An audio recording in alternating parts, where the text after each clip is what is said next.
That's her. That's the Herald of Untrust.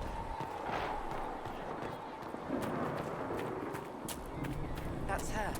She stopped the breach from getting any bigger.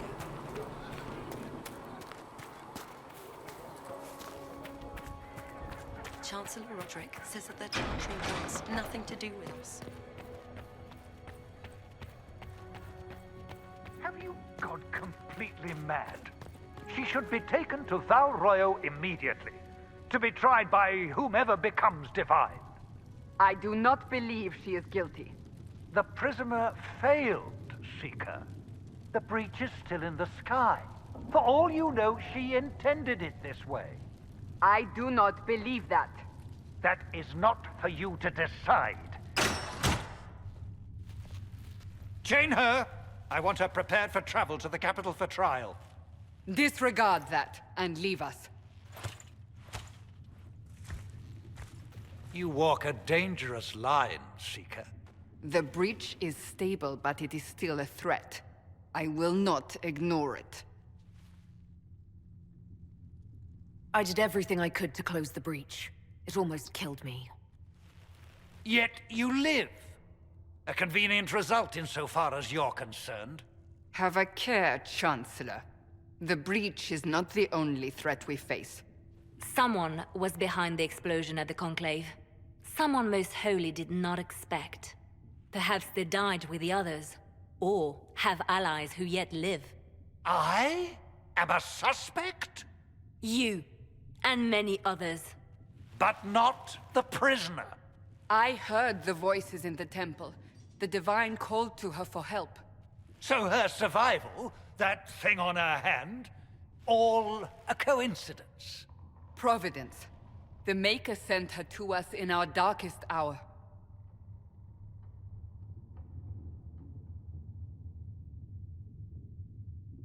Though all before me is shadow, yet shall the Maker be my guide. We lost everything then. Out of nowhere, you came. The breach remains, and your mark is still our only hope of closing it. This is not for you to decide. You know what this is, Chancellor. A writ from the Divine, granting us the authority to act. As of this moment, I declare the Inquisition reborn. We will close the breach, we will find those responsible, and we will restore order with or without your approval.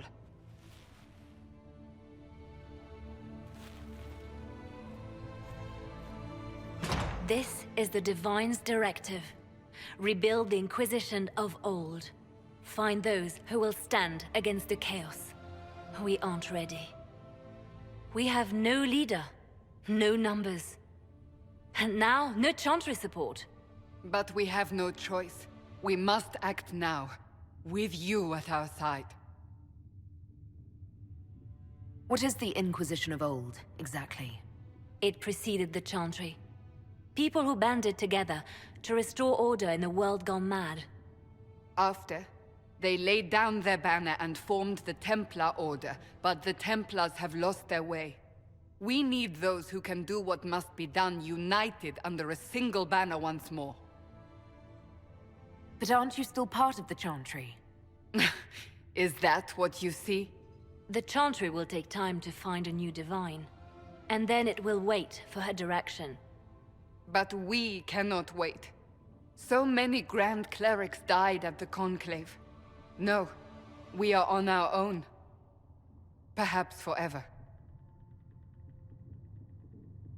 You're trying to start a holy war. We are already at war. You are already involved. Its mark is upon you.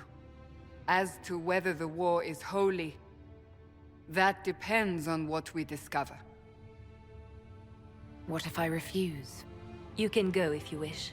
You should know that while some believe you chosen, many still think you guilty.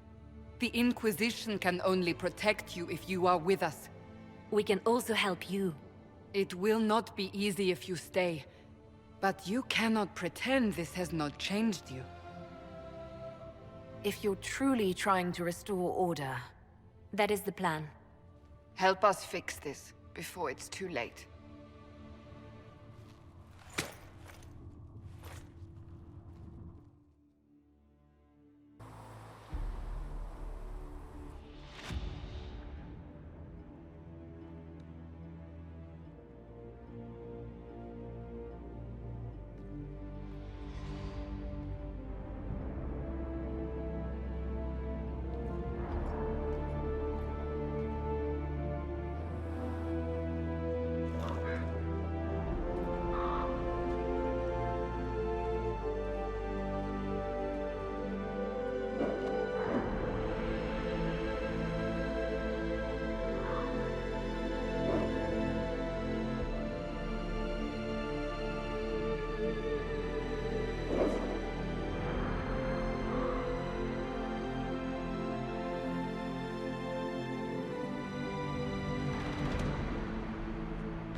Flissa said to... Look who's back from the dead. Again. I don't recall meeting you before. I'd be surprised if you did. You weren't particularly coherent. Someone had to patch you up after you staggered out of making those wear, though. So, you're welcome. I didn't realize. Thank you. Yeah, well, you can pay me back by fixing the world. Name's Zidane. I'm in charge of keeping our little band here stocked with potions and elixirs. Not that Seeker Pentagast seems to care whether we've got the supplies to actually do that. For a healer, you don't seem particularly nurturing. I'm not a healer. I'm an alchemist who's forced to play Mother Hen. You want something to burst into flame on contact with the air? Done. Gladly. Patching up wounded soldiers is a waste of my time and talents. But there are a few around who can help. How are your people holding up? There's no shortage of work. That's for damn sure. How do I go about having potions made? Just take a look there and tell me what you'd like. Find a recipe for something better, I can make that too. You're back. And in one piece. Is there anything I can do to help out? We're fine as far as raw labor goes. You've more important things to do than tend to me. I only wish I'd been able to find Master Tajin's notes. Old bastard was working on something special. He died at the Conclave, and his notes weren't here. Been too busy dealing with the wounded to look for them. Farewell.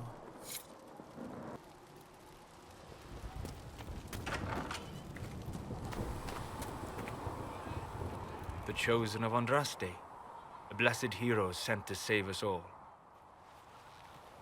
I didn't ask for this, but someone has to find a way to seal the breach. Spoken nobly indeed.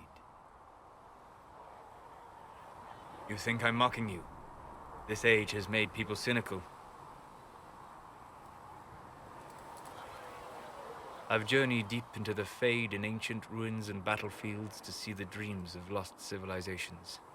I've watched as hosts of spirits clash to reenact the bloody past in ancient wars, both famous and forgotten. Every great war has its heroes. I'm just curious what kind you'll be. What do you mean, ruins and battlefields? Any building strong enough to withstand the rigors of time has a history. Every battlefield is steeped in death. Both attract spirits. They press against the veil, weakening the barrier between our worlds. When I dream in such places, I go deep into the Fade. I can find memories no other living being has ever seen. You fall asleep in the middle of ancient ruins. Isn't that dangerous? I do set wards. And if you leave food out for the giant spiders, they are usually content to live and let live. I've never heard of anyone going so far into the Fade. That's extraordinary. Thank you. It's not a common field of study for obvious reasons. Not so flashy as throwing fire or lightning. The thrill of finding remnants of a 1,000-year-old dream? I would not trade it for anything. I will stay there. At least until the breach has been closed. Was that in doubt? I am an apostate surrounded by Chantry forces in the middle of a mage rebellion. Cassandra has been accommodating, but you understand my caution. Cassandra trusts you. She won't let anyone put you into a circle against your will. Thank you. I appreciate the thought. But now let us hope either the mages or the Templars have the power to seal the breach. Closing the breach is our primary goal. But I hope we might also discover what was used to create it. Any artifact of such power is dangerous. The destruction of the Conclave proves that much. You don't think whatever created the explosion was destroyed in the blast?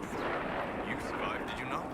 The artifact that created the breach is unlike anything seen in this age. I will not believe it destroyed until I see the shattered fragments with my own eyes. We would do well to try to recover whatever created the breach. Liliana's people have scoured the area near the blast and found nothing. Whatever the artifact was, it is no longer there. In any case, did you need me for anything? What do you know about the Fade? A great deal from my wanderings. There are few hard facts, but I can share what I have learned. I'd like to know more about the breach. Simply put, it is a tear in the veil between this world and the Fade, allowing spirits to enter the world physically. Small tears occur naturally when magic weakens the veil, or when spirits cluster at an area that has seen many deaths. But your mark allows you to exert some control over the breach. That means it was created deliberately. I'd like to know more about the veil. Circle mages call it a barrier between this world and the Fade.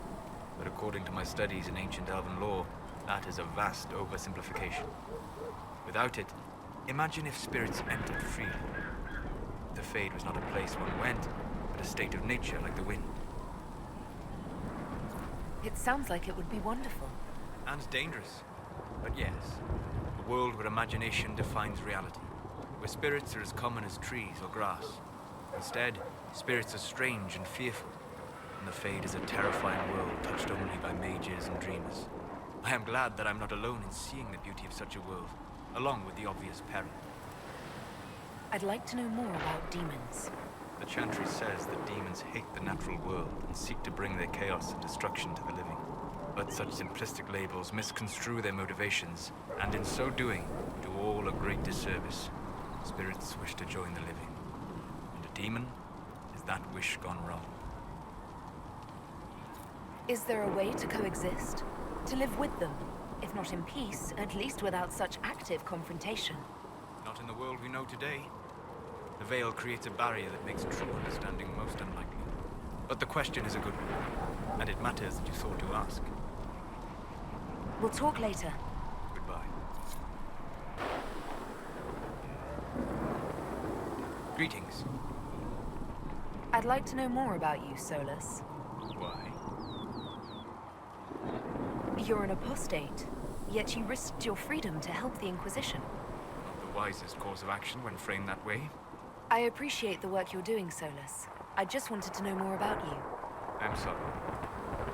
There's so much fear in the air. What would you know of me? What made you start studying the Fade? I grew up in a village to the north. There was little to interest a young man, especially one gifted with magic. But as I slept, spirits of the Fade showed me glimpses of wonders I had never imagined. I treasured my dreams. Being awake, out of the Fade, became troublesome. Did spirits try to tempt you? No more than a brightly colored fruit is deliberately tempting you to eat it. I learned how to defend myself from more aggressive spirits, and how to interact safely with the rest. I learned how to control my dreams with full consciousness. There was so much I wanted to explore. I gather you didn't spend your entire life dreaming. No. Eventually, I was unable to find new areas in the Fade. Why? 2 reasons. First, the Fade reflects the world around it.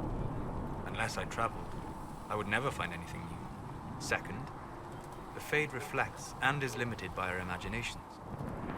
To find interesting areas, one must be interesting. Is this why you joined the Inquisition? I joined the Inquisition because we were all in terrible danger. If our enemies destroyed the world, I would have nowhere to lay my head while dreaming of the Fade. I wish you luck. Thank you. In truth, I've enjoyed experiencing more of life to find more of the Fade. How so? You train to flick a dagger or an arrow to its target. The grace with which you move is a pleasing sight, then. You have chosen a path whose steps you do not dislike because it leads to a destination you enjoy. As have I. You said you traveled to many different places. This world, or its memory, is reflected in the Fade. Dream in ancient ruins, and you may see a city lost to history. Some of my fondest memories were found in crumbling cities, long picked dry by treasure seekers, the best of the battlefields. Spirits press so tightly on the veil that you can slip across with but a thought. Any place in particular? I dreamt Dostigar. I witnessed the brutality of the Darkspawn and the valor of the Ferelden warriors. I saw Alistair and the hero of Ferelden light the signal fire, and Logain's infamous betrayal of Kaelin's forces. I've heard the stories. It would be interesting to hear what it was really like. That's just it. In the Fade, I see reflections created by spirits who react to the emotions of the warriors. One moment, I see heroic wardens lighting the fire, and a power-mad villain sneering as he lets King Kaelin fall. The next, I see an army overwhelmed and a veteran commander refusing to let more soldiers die in a lost cause. And you can't tell which is real. It is the Fade. They are all real. Have you always traveled and studied alone? Not at all. I have built many lasting friendships. Spirits of wisdom, possessed of ancient knowledge, happy to share what they had seen. Spirits of purpose helped me search. Even wisps, curious and playful, would point out treasures I might have missed. I don't know of any spirits by those names. They rarely seek this world. When they do, their natures do not often survive exposure to the people they encounter. Wisdom and purpose are too easily twisted to pride and desire. You're saying that you became friends with Pride and Desire demons? They were not demons for me. Meaning? The Fade reflects the minds of the living. If you expect a spirit of wisdom to be a pride demon, it will adapt. And if your mind is free of corrupting influences, if you understand the nature of the spirit, they can be fast friends.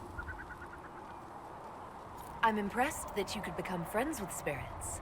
Anyone who can dream has the potential. Few ever try. My friends comforted me in grief and shared my joy. Yet, because they exist without form, as we understand it, the Chantry declares that spirits are not truly people. Is Cassandra defined by her cheekbones and not her faith? Varric by his chest hair and not his wit? I hadn't thought about it that way, but I see your point. Thank you. Few are willing to entertain such a notion. We'll talk later.